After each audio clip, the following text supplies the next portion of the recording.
अस्सलामुअलैकुम नाजरीन, आप देख रहे हैं आवाज़े वतन न्यूज़। आइए नजर डालते हैं इलाकाई खबरों पर।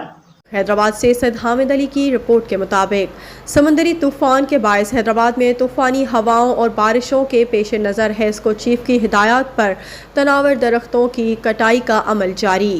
समंदरी तूफान बाइपर जॉयस इस वक्त कराची से 600 किलोमीटर दूर है। समंदरी तूफान के पेश नज़र 100 किलोमीटर हवाओं की रफ्तार के साथ ठट्ठा, बदीन, सिजावल, हैदराबाद समेत सिंध के मुख्तलिफ शहरों में बारिशों की पेशन गोई की गई है। तेज़ हवाओं और बारिशों के हवाले से हेस्को चीफ मुज़फ़्फ़र अली अब्बासी और SA जलाल अब्बासी की हिदायत पर हेस्को का अमला भी मुतहरिक हो गया है।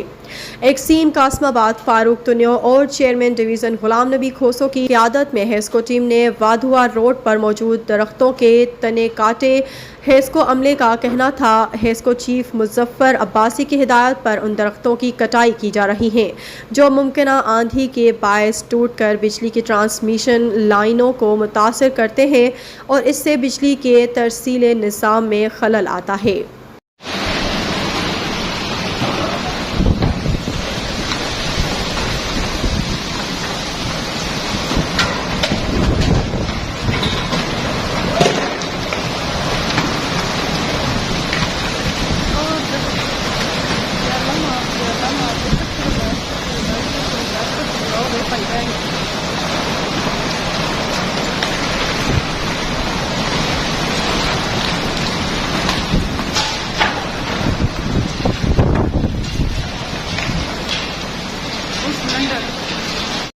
आज के लिए इतना ही। मजीद देखते रहिए आवाज़े वतन न्यूज़।